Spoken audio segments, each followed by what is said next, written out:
언제부턴가 교회 개혁을 부르짖는 사람들이 기복신앙 이야기를 했습니다. 기복신앙이 복음을 변질시킨다, 이런 이야기를 많이 듣다 보니까 우리가 복 이야기하면은 좀 부정적으로 생각하시는 분이 계실지 모르겠습니다.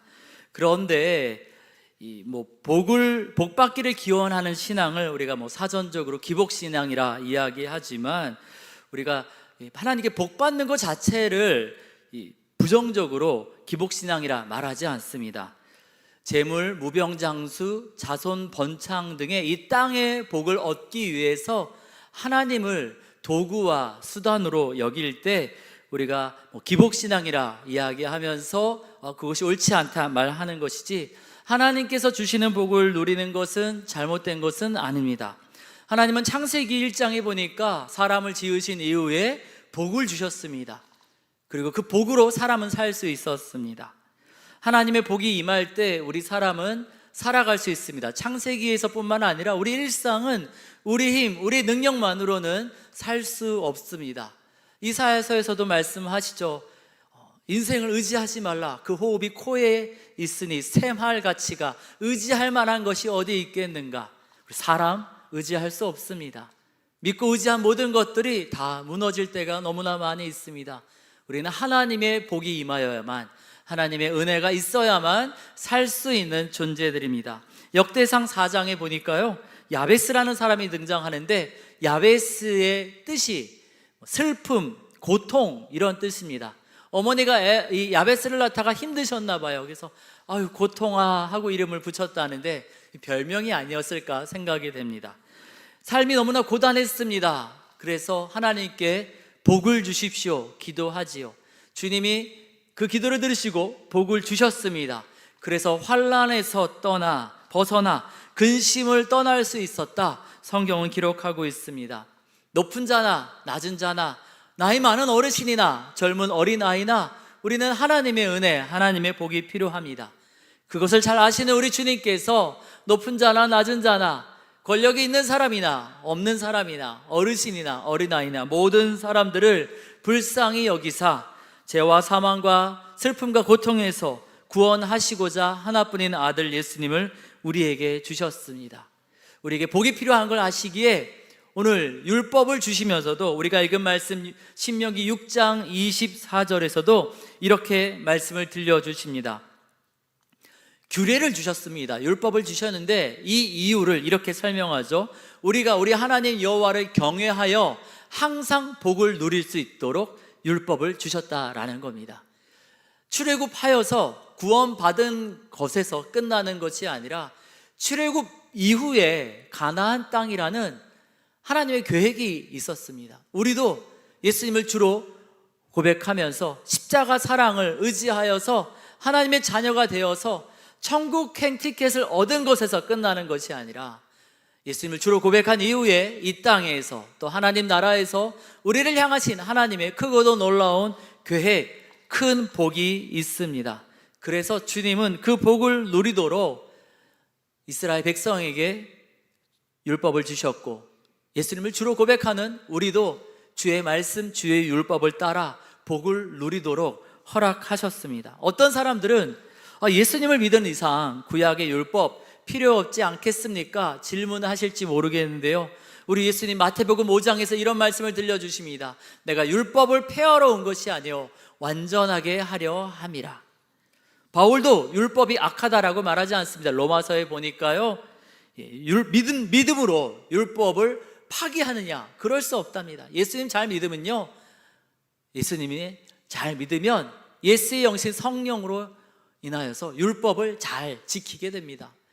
율법은 거룩하고 계명도 거룩하고 의로우며 선하도다 이야기하면서 이 율법을 어떻게 지킬 것인가, 율법의 행위를 통해 내가 구원받는다 생각하고, 더 나아가서 타인을 정죄하며 내 편, 남의 편, 편가르기를 하는 율법주의, 그것을 따라 살 것이 아니라 사랑으로, 예수님의 십자가 사랑으로 율법을 지킬 때 율법이 완성된다 설명하고 있습니다.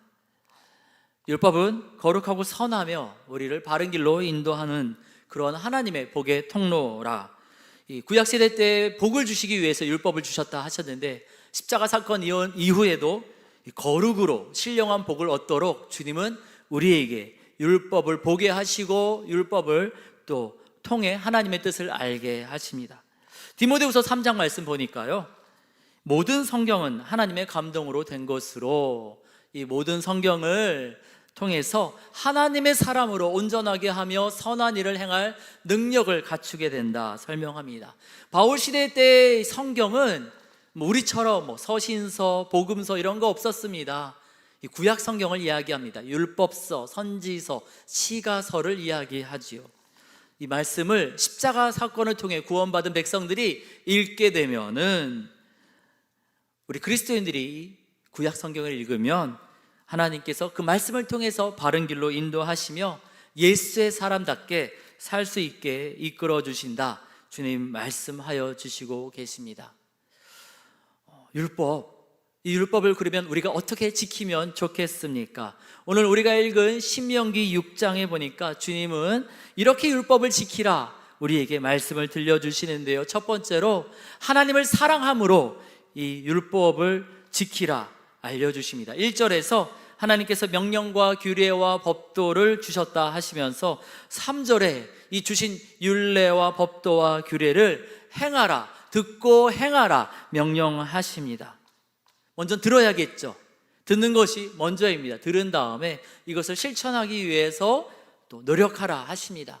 그렇게 하면은, 들은 다음에 그것을 지켜 행하면 앞으로 들어가게 될 가나안 땅, 지금 신명기가 가나안 땅에 들어가기 전에 마지막으로 모세가 주는 고별 설교인데요, 앞으로 가나안 땅에 들어가서 번성하게 될 것이다 알려주고 있습니다.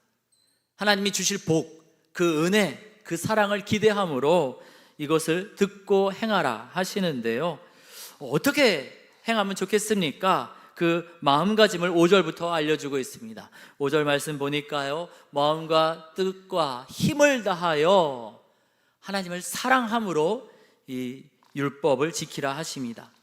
내 욕망, 야망을 실현시키는 도구와 수단이 아니라 하나님이 먼저 사랑하셔서 이스라엘 백성을 구원하셨고, 또 구원하신 것에서 끝나지 않고 가나안 땅으로 인도하시기에 그 사랑에 힘입어서 이스라엘 백성도 하나님을 사랑함으로 이 율법을 지키라 명하십니다.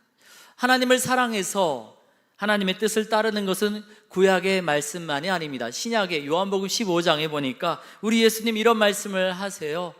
하나님 아버지께서 아들 예수님을 사랑하신 것처럼 예수님도 우리를 사랑하셨기에 그 사랑 안에 거하라 하시는데요, 어떻게 하면 우리가 예수님의 사랑 안에 거할 수 있겠습니까? 그 구체적인 방법으로 예수님의 계명, 예수님 말씀하신 것을 지키라, 그러면은 예수님 사랑 안에 거할 수 있다 알려주고 계십니다.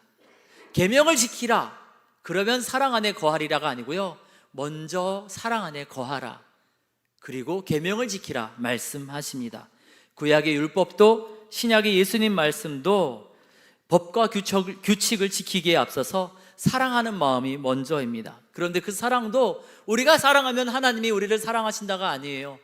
구약의 백성들도, 이스라엘 백성들도 이미 주님이 사랑하셔서 구원하셨습니다. 이미 그 사람들은 사랑받은 사람들이에요. 그 사랑, 받은 사랑 기억하면서 너희도 사랑으로 하나님 앞에 나오라, 사랑으로 초대하시는 거죠. 예수님도 그리하십니다. 너희가 나를 헌금, 봉사, 예배 행위로 한번 사랑을 보여주면 내가 너희를 사랑해 볼게. 우리 예수님 그리 말씀하시지 않으십니다. 우리가 아직 죄인 되었을 때 우리를 사랑하셔서 죄가 없으신 우리 예수님께서 친히 우리를 위해 자신의 몸을, 자신의 피와 물 모든 것을 쏟아서 부어주심으로 우리를 향하신 우리 주님의 그 사랑을 확증하여 보여주셨습니다. 아무것도 하지 않았건만 우리를 불쌍히 여기사 사랑하셨고, 사랑하셨기에 십자가를 지셨습니다.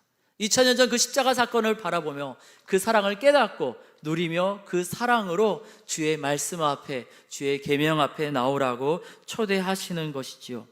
그런데 사람들, 특별히 구약의 이스라엘 백성들은 하나님의 사랑을 잊어버린 채 사랑 없이 율법과 계명을 지키려 했습니다. 아니 요즘도 신약 시대 때에도 예수님의 십자가 사건을 두 눈으로 목격하고 성령의 감동하심으로 예수님의 십자가 사건이 나를 향한 십자가 사건이라는 것을 깨달았음에도 불구하고 그 사랑을 잊어버린 채 용서와 은혜가 아니라 정죄와 비난, 회복과 치유가 아니라 상처와 고통으로 서로 원망하고 비난하고 그렇게 형식적인 신앙생활을 하는 사람들이 있었습니다. 아니 오늘도 있을지 모르겠습니다. 그래서 주님은 그리하지 말고 사랑으로 나에게 나오라 그렇게 말씀하고 계시는 겁니다. 사랑으로 주의 율법과 계명을 지키라. 사랑 없이 형식적으로만 주님 앞에 나아갈 것이 아니라 받은 사랑 기억하며 그 사랑에 힘입어 우리도 사랑으로 주님 앞에 나아가 주의 율법과 계명을 지키라 명하고 계십니다. 그런데 우리 일상이 바쁘다 보니 그 사랑을 잊을 때가 있거든요. 일상이 고단하다 보니 그 사랑 잊어버린 채 그냥 형식적인 습관적인 신앙생활에 거하게 될 때가 있습니다. 그래서 우리 주님 이렇게 말씀하십니다. 6절에 이 말씀, 구원하신 말씀, 우리를 사랑한다 하신 그 말씀을 마음에 새기라 하십니다. 다른 것 말고요, 우리를 너무나 사랑하셔서 구원하셨다, 너무나 사랑하셔서 우리를 이끄신다, 그 사랑을 가슴에 마음에 새기라 하십니다. 마음의 할례를 행하라, 신약에만 나오는 말씀인 줄 알았는데요, 신명기 10장 16절에 보니까 우리 주님 먼저 말씀하셨더라고요. 신명기에서 할례는 무엇입니까? 몸에 흔적을 남기는 거잖아요. 그래서 몸에 상처를 남겨서 나는 하나님의 사람입니다 라고 이렇게 몸으로 볼 수 있도록 흔적을 남기는 것인데, 잊혀지지 않도록 나 하나님의 사람이지, 그렇게 흔적을 남기는 것인데 이것을 몸이 아니라 마음에 하라 하십니다. 우리 마음에 나는 하나님의 사람이지, 하나님이 날 사랑하셔서 날 구원하셨지, 잊지 않도록 이것을 새기고 지워지지 않도록 마치 몸에 할례를 행하여서 잊지 않게 하는 것처럼 마음에 그러한 흔적을 남기라, 지워지지 않는 흔적을 남기라 주님 말씀하십니다. 그래서 시간이 지나도 10년, 100년이 지나도 때로는 병이 들고, 때로는 건강을 회복하고, 때로는 모든 것을 다 잃어버리고, 때로는 모든 것을 다 갖는다 할지라도 잊지 않고 그 하나님 사랑을 기억하며 하나님을 사랑함으로 하나님 처음 만났을 때의 기쁨과 감격으로 하나님의 손을 붙잡고 하나님 명하신 것들을 지키라 하십니다. 저와 여러분은 어떻습니까? 한번 마음을 들여다보시겠어요? 보이세요? 하나님의 사랑이 새겨져 있는 게, 우리가 일상의 바쁨으로 하나님의 사랑을 잃어버린 채 형식만 남아있는 그런 신앙생활을 하고 있지 않은지 우리 모습을 돌아보기를 원합니다. 너무 바쁜 일도 있지만 복잡한 일, 힘겨운 일들이 있으면 또 그 십자가 사랑, 주님이 우리 가슴팍에 새긴 그 사랑을 잊을 때가 있습니다. 그래서 우리는 자꾸 이 사랑을 바라보아야 합니다. 갈라디아서 6장에 보니까 사도 바울이 이런 얘기를 합니다. 내가 내 몸에 예수의 흔적을 지니고 있노라. 새한글 성경에 보니까요, 예수님의 상처 자국들을 제가 가지고 있습니다. 그러니까 할례며 또 여러 가지 겉으로 드러나는 이런저런 일들로 인하여서 저를 괴롭게 하지 마십시오. 저는 그저 십자가 사랑만 바라보고 살겠습니다. 그렇게 고백하고 있습니다. 우리 일상의 바쁨, 또 고단함, 이런저런 복잡한 일로 인하여서 우리 마음이 흔들릴 때마다 우리가 그래서 우리의 신앙까지 흔들릴 것이 아니라 우리 마음에 새기신 우리 주님의 그 사랑, 십자가 사랑의 흔적들을 바라보면서 흔들림 없이 우리 주님의 사랑으로 인하여서 믿음으로 나아가는 저와 여러분 우리 모두가 되기를 원합니다. 이렇게 하기 위해서는 우리가 어떻게 해야 되겠습니까? 그냥 주님 하고 가만히 있으면 될까요? 아니요, 우리도 뭔가를 하라고 오늘 말씀해 보니 주님이 권하여 주십니다. 두 번째로요, 주의 사랑 잊지 않고 기억할 수 있도록 노력하라 하십니다. 어떻게 해야지 우리 주님의 사랑, 구원받은 우리 주님의 그 은혜 우리도 기억하면서 하나님을 사랑하며 하나님의 뜻대로 살 수 있겠습니까? 이미 주님이 우리 마음에 그 크신 사랑을 새겨주셨건만 바쁘다 보니까 뭔가 자꾸 쌓이잖아요. 또 가정의 일, 직장의 일, 교회의 일, 뭔가 자꾸 그 사랑 위에 쌓여지다 보니까 이 사랑이 안 보일 때가 있어요. 사랑이 안 보이는데 누가 뭐라고 하면은 마음에 큰 상처가 생깁니다. 직장에서 무슨 일이 생기면 마치 우리 모든 것들을 다 잃어버린 사람처럼 흔들릴 때가 있습니다. 그러니까 잊어버리지 않도록 우리 마음에 복잡한 무엇인가가 쌓일 때마다 이것을 치워서 우리가 우리 가슴에 새기신 주의 그 사랑 바라볼 수 있도록 어떤 구체적인 노력을 하라고 7절부터 주님 말씀하여 주십니다. 자녀에겐 부지런히 가르치고 앉아 있을 때나 길을 갈 때나 누워 있을 때나 일어날 때나 말씀을 강론하며 말씀을 읽고 또 이야기하고, 그리고 이 손목에 다른 금팔찌 은팔찌 말고 여기다가 말씀 한 구절 새기고 다니라는 거죠. 미간, 눈과 눈 사이에 이곳에다가 여기까지 말씀을 써붙이면서 여러 가지 복잡한 우리의 일상 가운데 하나님 사랑, 하나님 말씀 잊지 않고 그렇게 하나님 사랑, 하나님 말씀 의지해서 살라는 겁니다.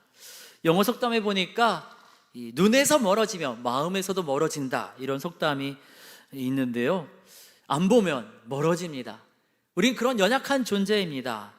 우리의 신앙도 그렇습니다. 우리 주님이 우리를 지으셨잖아요. 우리의 약점, 약함을 너무나 잘 아세요.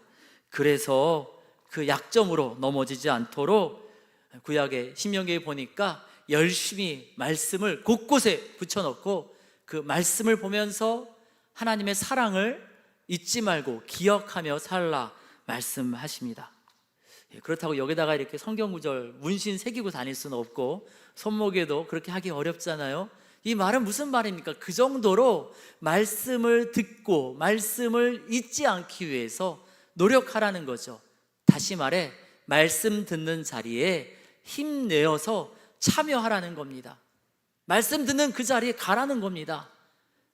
바쁘잖아요. 운동도 해야 되고 회사 일도 해야 되고 가족들끼리 여행도 가야 되고, 그래도 그 바쁜 가운데에도 말씀 듣는 자리 바쁘다고 내려놓지 말고 힘써 그 말씀 듣는 자리 찾아가고, 개인적으로도 성경책을 펼쳐서 말씀을 계속해서 읽어가면서 말씀으로, 그 말씀에 기록된 하나님의 사랑으로 살아야 한다, 주님 권하고 계십니다. 그래서 우리가 새벽마다 기도회로 모입니다. 멀리 계신 분들, 또 시간 맞지 않는 분들을 위해서 온라인으로 중계하고 있습니다. 계절마다 우리 힘과 능력으로 살 수 없으니 특별 새벽 기도회로 모여서 하나님 사랑, 하나님 말씀을 우리 가슴에 다시금 새기고자 하는 겁니다. 우리 가슴에 여러 가지 뭔가가 복잡하게 올려져 있으면 특별 새벽 기도회로 모여서 같이 모여서 기도하면서 여러 가지 근심, 걱정, 욕심, 모든 것들 말씀으로, 기도로, 성령의 역사하심으로 치우려고 하는 것이죠. 교회 학교에서 왜 수련회를 합니까? 심심하니까, 뭔가 좀 해야 할 것 같으니까 하는 겁니까? 아니지요. 우리 아이들이 말씀으로 하나님 사랑을 알게 하고자 하는 것 아니겠습니까? 우리가 학원은 보내고 학교도 보내고 아이들 공부하라고는 권하는데, 얘들아 너네 예수의 사람이야, 말씀 기억하고 말씀대로 살아야 돼, 이 말 열심히 하고 계시니까 아이들을 하나님의 사람으로 욕망과 쾌락에 이리저리 흔들리면서 자신의 욕망과 쾌락 때문에 심지어 나라까지 어렵게 하는 그런 안타까운 일을 선택하지 않도록 하나님 기뻐하시는 바른 길을 갈 수 있도록 하나님의 사람, 예수의 사람으로 세우고자 우리가 수련회로 아이들을 초대하여 말씀을 전하는 것 아니겠습니까?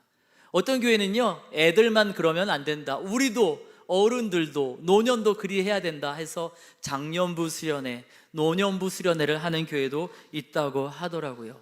수련회 가고 부흥회 가고 그래서 그곳에 가서 말씀을 듣다 보면은요, 몰랐던 말씀을 듣는 경우도 가끔 있지만 대부분의 경우에는 이미 알거나 배웠던 말씀을 다시 듣게 됩니다. 세상적인 정보는 잃어버렸던 정보를 다시 듣고 지식을 보충하게 되면 사람들이 그런 지식도 알고 있느냐 칭찬해 주죠. 근데 하나님의 말씀은요, 어떨까요? 사람들의 칭찬에서 끝나지 않습니다. 하나님의 말씀은 세상의 정보, 세상의 지식과 달리 살아서 운동력이 있는 말씀이기에 이 말씀은 또 태초에 만물을 지으셨던 말씀이기에 이 말씀이 우리 영혼에 다시금 들려지고 다시금 선포가 되면 말씀으로 만물을 지으셨던 그 주님의 능력이 우리의 상처 입은 영혼, 죽어진 영혼을 살려냅니다. 무너져버린 꿈이 다시금 살아납니다. 건강을 잃어버렸습니다. 사업이 실패했습니다.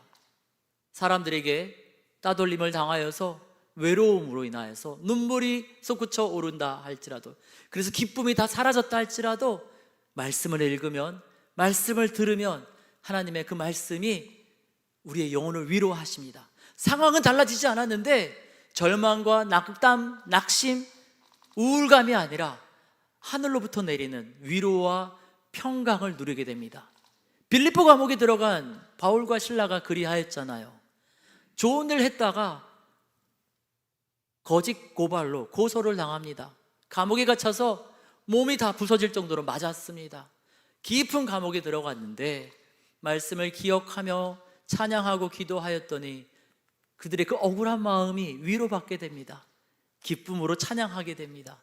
그 찬양은 옥문을 열었고, 그리고 그 빌립보 감옥에 있는 간수와 그 가정을 예수께로 인도하는 놀라운 기적의 출발점이 되었습니다. 그래서 주님은 이 말씀을 들으라고, 들을 수 있도록 노력하라고 권하시는 거죠. 여러분, 신명기의 신자가 무슨 뜻인지 잘 아시죠? 매울신, 새신, 신신이 아니고 거듭신입니다. 이미 출애굽기, 레위기, 민수기에서 말씀이 선포됐어요. 그 말씀 다 듣고 이스라엘 백성이 살아왔는데 이제 가나안 땅으로 들어가잖아요. 모세는 함께 가지 못합니다. 나는 못 가지만 이 말씀 듣고 가라. 이 말씀 듣고 가면 너희가 그 땅에서 승리하게 될 것이다 해서 다시 한번 고별 설교로 하나님이 주신 그 말씀 다시금 선포하는 것이 신명기입니다. 두 번째 들려준 율법이다 해서 듀트로노미라고 영어에서는 이야기를 하죠. 이 말씀 듣고 가나안 땅 들어가는 것, 거기에는 젖과 꿀이 흐르지만 더불어서 온갖 우상 숭배가 가득한 곳입니다. 그냥 들어가면은 그런 우상 숭배와 영적인 유혹에 넘어져서 망할 수 있거든요. 주님이 주신 그 복을 누리려면 이 말씀 듣고 다시 한번 영적 무장을 하고 들어가서 그 복을 누리라, 다시 한번 말씀을 들려주는 겁니다. 신명기 17장에 보면은 왕의 규례가 나오는데요, 왕 위에 오르게 되면은 이 율법서, 모세 오경의 등사본, 복사본을, 이 시대에는 인쇄기, 복사기가 없잖아요. 이 다 제사장들이 기록했습니다. 기록한 다음에 왕위에 올라간 사람은 이 말씀을 옆에 두고 처음에만 읽으라가 아니라 한 20년만 읽으라가 아니라 평생에 읽으라고 권하고 있습니다. 평생이라는 말은 중요한 일이 끝났을 때가 아니라 우리 호흡이 끊어질 때까지라는 뜻입니다. 여러분, 이 말씀은요, 우리가 교회에서 중요한 역할을 맡았을 때, 사회에서 중요한 역할을 맡았을 때, 아니 청년들 때에만, 아니 교회 학교 학생들만 배우고 듣고 익혀야 되는 말씀이 아니라 우리 생명이 끊어지는 그 순간까지 듣고 외우며 또 지켜야 되는 말씀입니다. 왕은요, 나라를 다스리잖아요. 이 말씀 가까이 할 때에 우상 숭배에 빠져서 나라를 망치지 않을 수 있고 나라를 바른 길로 인도할 수 있습니다. 부모님들은 어떻습니까? 말씀을 읽고 말씀을 가슴에 새기고 말씀대로 살려고 할 때 아이들을 사랑으로 돌볼 수 있고 가정이 평안해집니다. 우리 자녀들 꿈과 비전은 어떻습니까? 사업장을 운영하시는 분들은 어떠신가요? 이 말씀을 따라 우리가 살 때 주님께서 계획하신 좋은 복을 더하여 주실 줄 믿습니다. 우리가 내일부터 가을 특별 새벽 기도회로 모이는데요, 어린아이로부터 어르신들에 이르기까지 현장과 온라인으로 함께 모이기를 원합니다. 추석 앞두고 바쁘시죠? 할 일도 많고 선물도 준비해야 되고, 그래도 우리 말씀 들어야 합니다. 말씀을 가까이 할 때 주님께서 이 가을에 감당할 수 있는 수많은 일들을 감당할 수 있는 능력을 위로부터 우리에게 더하여 주실 줄 믿습니다. 세 번째로, 이 말씀을 듣고 거룩한 열매가 드러나도록 실천하라 하십니다. 20절에 이런 말씀이 나옵니다. 후일에 내 아들이 묻기를 우리 하나님 여호와께서 명령하신 증거와 규례와 법도가 무슨 뜻이냐 하거든. 말씀을 듣고 이제 살다 보면은 말씀대로 살려고 하면은 세상과 달리 살게 되지요. 그러면은 자녀들이 물어볼 거라는 겁니다. 아버지, 어머니, 할아버지 또 할머니, 형님, 아니 왜 그렇게 사세요? 좀 편하게 사세요. 굳이 그렇게 사실 필요가 있습니까? 도대체 하나님의 명령이 무슨 뜻이길래 그리 사시는 겁니까? 하고 질문하게 될 거라는 겁니까? 질문하게 될 거라는 겁니다. 자녀뿐이겠습니까? 함께 사는 자녀가 아니 왜 그렇게 사세요? 라고 물어볼 정도면 직장의 동료, 이웃집 식구들이 물어보지 않겠습니까? 그렇게 사람들이 질문할 정도로 말씀대로 실천하며 살자고, 세상과 구별된 삶을 살자고 주님은 율법을 주시면서 율법대로 사는 삶, 거룩한 삶으로 그 백성들을 초대하고 계십니다. 그래서 질문을 하면 뭐라고 답하면 좋겠습니까? 21절, 22절입니다. 여호와께서 권능의 손으로 우리를 애굽에서 인도하여 내셨으니, 하나님께서 행하신 구원 사건을 이야기하라는 겁니다. 아니 선생님은 왜 그렇게 사세요? 예, 저를 위해서 예수님이 십자가에서 죽으셨거든요. 제가 그거를 아는 이상 세상 사람들처럼 불법을 행하며 이기적인 욕망으로 살 수가 없습니다. 그렇게 말하라는 것이죠. 23절과 24절입니다. 우리 조상들에게 맹세하신 땅을 우리에게 주어 들어가게 하시려고 우리를 거기서 인도하여 내시고, 출애굽이 목적이 아니라 출애굽 이후에 가나안 땅 주시라고 하셨다. 주님은 나를 예수 믿게 한 다음에 그 이후에 나를 향한 아름답고 놀라운 꿈과 계획을 가지고 계신다. 그리고 그것을 복으로 누릴 수 있도록 주님이 나에게 말씀을 주셨으니 그리 살 수밖에 없다. 이렇게 얘기하라는 겁니다. 구원 이후에 하나님의 아름다운 계획들이 있다고, 그것을 누릴 수 있도록 우리를 사랑으로 복으로 이끄시는 그 하나님의 마음을 전하라 하십니다. 이것은 구약에만 적용되는 게 아니더라고요. 베드로전서 3장에 보니까 베드로의 입술을 통해서 주님 우리에게 이렇게 말씀하여 주십니다. 그리스도를 주로 삼아 거룩하게 하고, 예수님을 주로 삼으면 욕망과 쾌락을 쫓아서 악하게 살 수가 없습니다. 예수님이 주님인데 주인님 뜻대로 살려면 예수님처럼 거룩하게 선하게 살 수밖에 없습니다. 그러면은 모두가 다 악하게 사는데 세상 사람들이 물어보죠. 당신은 어떠한 소망이 있기에 그렇게 살아갑니까? 그때 답해 주라는 겁니다. 그렇게 거룩하고 구별된 삶을 살면은 사람들이 질문을 하겠지요. 그때 하나님의 구원과 그때 그 하나님의 선하신 뜻, 우리를 향하신 그 사랑을 증거하라는 겁니다. 이 말씀을 보면서 아 그래 좋다, 자기 위로하는 데서 멈출 것이 아니라 가정, 직장, 삶의 자리에 가서 이 말씀을 이웃과 함께, 가족과 함께, 낯선 사람들과 함께하는 그 삶의 자리에서 실천하라고 주님 명령하시는 겁니다. 그렇게 실천하면은 우리의 실천을 통해 우리의 삶의 자리가 거룩하게 될 줄 믿습니다. 그 선한 영향력 때문에 사람들이 우리에게 질문해서 알고 싶다고, 당신의 그 신앙, 그 믿음을 그들이 먼저 질문하게 만들어서 그때 하나님의 선하심을 전할 수 있도록 그렇게 실천하며 살라 주님 권하고 계십니다. 하나씩 하나씩 말씀을 따라 우리의 인생을, 말투를, 행동을 고쳐가다 보면은 말씀으로 만물을 만드신 우리 주님께서 우리의 그 순종의 모습, 실천의 모습을 통해서 우리의 인생을 복되고 아름답게 이끌어 가실 줄 믿습니다. 25절 말씀을 보시면 이게 무슨 말이지? 약간 낯설게 느끼실지 모르겠는데요, 말씀을 지키면 의로움이 된다 이야기하는데요, 행함으로 의롭다 함을 얻는 율법주의가 아닐까? 이런 생각이 들 수도 있는데 이 구약학자들은 그런 게 아니라 이야기합니다. 창세기 15장에서 하나님이 자녀 없는 아브라함을 밤에 끌어내시죠. 하늘의 별을 보여주시면서 지금은 아무것도 없지만 장차 하나님께서 아브라함의 자손을 하늘의 별처럼 많게 하시겠다 들려주십니다. 그런데 아브라함이 다른 행동하지 않았어요. 그냥 그거를 믿었더니 하나님이 그것을 의로 여겨주십니다.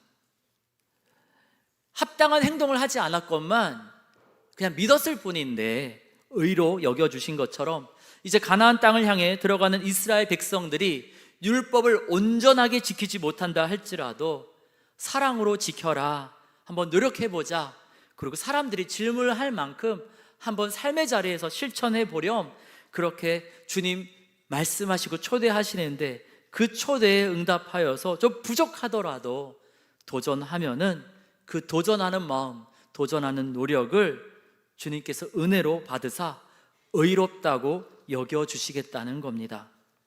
아브라함의 그 믿음을 의롭게 여겨주신 것처럼 우리의 그 행함이 좀 부족하고 연약할지라도 그래도 부족하지만 오늘 하나 바꿔보려고, 오늘 더 말씀의 자리를 잡고 오늘도 그 말씀을 따라 살기로 노력하는 우리의 그 마음을 보시고 의롭다고 여겨주시겠다 주님은 약속하고 계십니다. 이에 우리를 용납하여 주시고 부족함에도 불구하고 의롭다 여겨주시는 하나님의 사랑과 자비에 감사드리며 주의 말씀대로 주님이 주신 율법대로 우리가 순종하며 따르며 살기 원합니다. 하나님을 사랑함으로 따르라, 말씀을 지키기 위해 곳곳에 붙이고 거룩하고 구별된 삶으로 살아가라. 주님은 율법을 이렇게 지키라 하시는데요, 주의 말씀의 이 출발점은요, 주님의 사랑을 마음에 새기는 것에 있습니다. 우리의 부족함에도 자비와 긍휼로 품어주시는 우리 주의 사랑을 우리가 가슴에 다시 한번 새기기를 원합니다. 그 은혜와 사랑에 힘입어서 주께서 허락하신 오늘을 우리가 믿음으로 살아갈 때 주님께서 사랑으로 우리의 인생을 복으로 평강으로 인도하여 주실 줄 믿습니다. 기도하겠습니다.